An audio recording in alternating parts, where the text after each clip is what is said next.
Ahora vamos a adentrarnos a lo que es química nuclear. ¿Alguna vez han visto la serie Chernobyl? Sí. No. Si han visto la serie ¿Qué, Chernobyl, profesor? tiene que ver mucho con lo que es la química nuclear y los efectos que puede producir, los efectos, ¿no? Los efectos que puede producir este. Vamos a ver un poco de historia que nos dice química nuclear. Historia.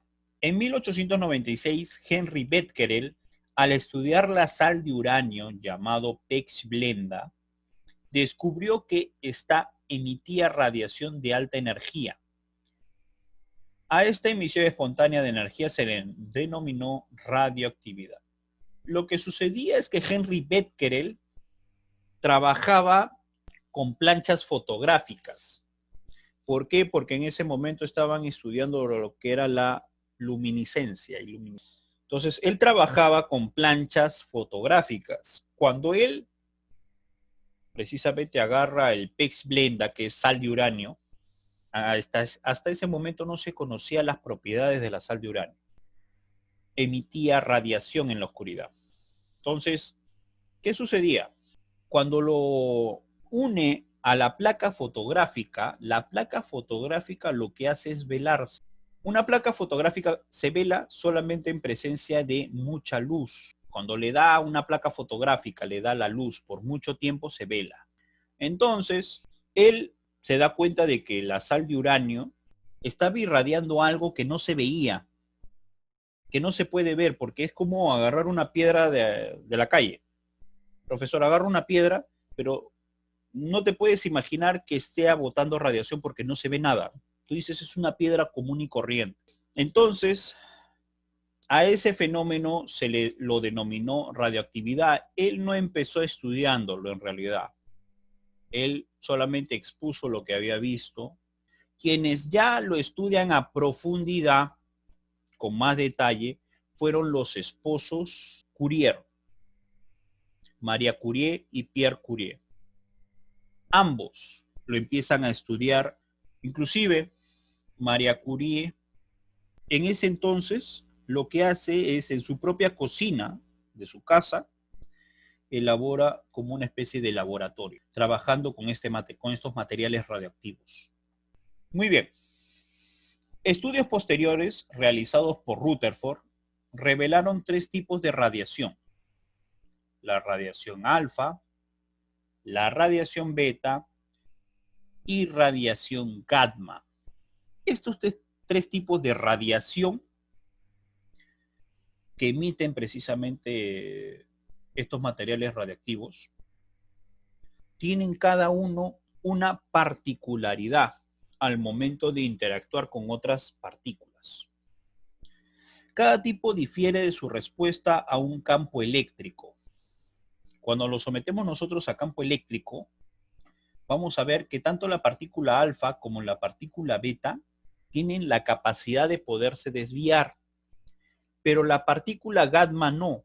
La partícula gamma no se desvía, a diferencia del alfa y del beta. ¿Y eso es por qué? Porque precisamente presentan como una especie de ¿qué? Como una especie de cargas, que gamma no lo tiene. Cada tipo difiere en su respuesta a un campo eléctrico. Las radiaciones tanto alfa, acá debe decir alfa, y beta, son desviadas en direcciones opuestas por los campos eléctricos, mientras que la radiación gamma, acá debe decir gamma, no es afectado por el campo eléctrico. Por ejemplo, las manecillas y números de este reloj luminoso contienen cantidades minúsculas de una sal de radio, ¿no? Vista a plena luz. ¿Tú has visto algunos relojes? Cuando tú apagabas la luz, se veía así, de esta manera, como si cada número brillara. El 1, el 2, el 3, el 4. El 6 debe ir acá, ¿no? 7, 8, 9, 10, 11, 12. Profesor, todo brillaba, lo podías ver en la oscuridad. Quizás en algún momento también has visto ese tipo de fenómeno, ¿no? Con algún otros materiales. Por ejemplo, en algunos rosarios, cuando son de plástico y blancos, cuando Brilla de color verde. brilla Exacto, ¿ya? Eso es un fenómeno. ¿Por qué brilla? A ver, ¿cuál es la razón por la que brilla? Es un material específicamente que permite, ¿cómo se llama? Conservar, emitir más que todo luz, ¿no? La desintegración radiactiva del radio hace que las manecillas y los números de reloj brillen en la oscuridad, ¿ya? Es una desintegración la que tú estás viendo ahí. Concepto de química nuclear. Es el fenómeno por el cual se descompone una sustancia en forma espontánea de sus núcleos de átomos inestables, con la emisión de radiaciones en forma de 3 tipos: rayos alfa, rayos beta y rayos gamma. Hay 2 tipos de radioactividad: la natural y la artificial.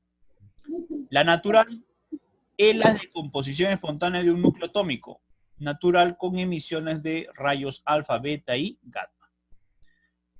En cambio, la radiactividad artificial, la descomposición espontánea de un núcleo inestable artificial, ojo, descomposición espontánea de un núcleo inestable artificial, o sea, por así decirlo, un elemento químico en el laboratorio cuyo átomo es inestable. Conversión de una sustancia no radiactiva en radiactiva.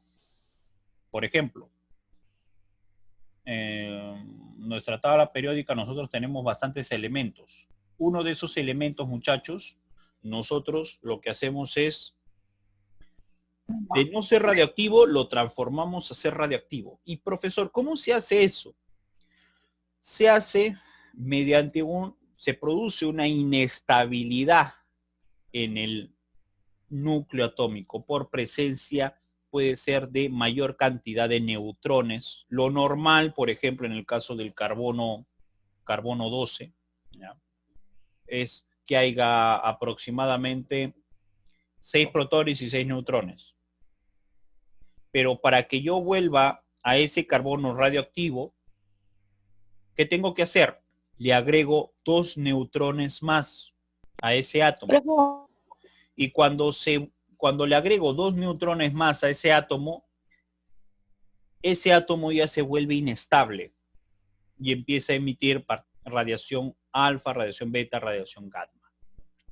Los empieza a emitir. ¿Por qué? Porque ese núcleo ya no es estable, es inestable. Profesor, ¿eso se puede hacer? Sí se puede hacer. En un laboratorio se puede hacer. Esta radiactividad artificial fue descubierta ¿por quién? Por Irene Joliot-Curie. Profesor, ¿quién es Irene Joliot-Curie? Es la hija de los esposos Curie, Marie y Pierre Curie. Marie y Pierre Curie trabajaron más que todo en lo que es la radioactividad natural, pero quien descubre la radioactividad artificial fue Irene Curie, ¿ya?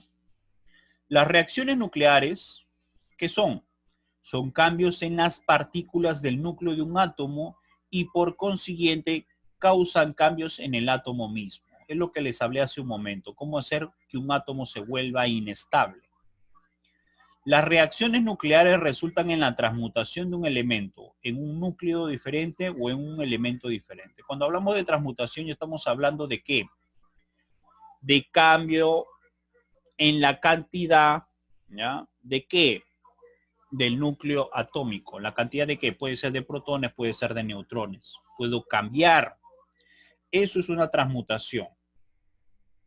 Entonces, esa transmutación, al yo alterar algo del átomo, algo del núcleo atómico, ese átomo no se mantiene estable. Por lo contrario, se vuelve inestable. ¿Ya, chicos? Siempre debemos hacer cumplir la conservación tanto del número de masa, y eso ya lo vamos a ir viendo con los ejercicios, acá antes de la reacción y después de la reacción. La conservación del número atómico también antes de la reacción, después de la reacción. Muy bien. Poder de penetración. Esto es bastante importante, chicos. El poder de penetración que tiene, por ejemplo, la radiación alfa, es que si nosotros tenemos una lámina de aluminio de 0,1 milímetros de espesor, Profesor, esa lámina puede detener fácilmente ¿a quién? A una partícula alfa. Profesor, en el caso de que tenga una partícula beta o una radiación beta, ¿qué es lo que lo puede detener a la radiación beta? Profesor, un aluminio de un espesor de ¿cuánto? De 3 milímetros. En cambio, la radiación gamma es una radiación con la cual uno tiene que tener bastante cuidado. ¿Por qué? Porque yo necesitaría ¿cuánto? 30 milímetros, ¿pero de qué? De hierro. El espesor es superior. 30 centímetros debe ser, ¿ya? No es 30 milímetros, es 30 centímetros. Dime, la naturaleza, como acá estamos viendo, la radiación alfa es atraído por el cátodo, mientras que la radiación beta es atraído por el ánodo. Profesor, la radiación alfa, si lo trae el negativo, significa lo siguiente. Significa que es positivo, que el alfa tiene carga positiva. Profesor, y la radiación beta, si es atraído por el positivo, significa que él es negativo. Y el gamma se va de frente. ¿Y se va de frente por qué? Porque él no tiene carga.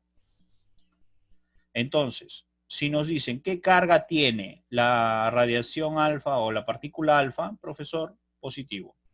La partícula beta, negativo. Y la partícula gamma no tiene carga. La radioactividad artificial, ¿por qué se da? Por convertir un material que no es radiactivo en material que es radiactivo. Profesor, ¿y cómo hago eso? Mediante lo que se llama bombardeo de neutrones. ¿Bombardeamos con qué? Con neutrones. De esa manera, nosotros hacemos que ese material se vuelva, ¿qué cosa? Se vuelva radioactivo.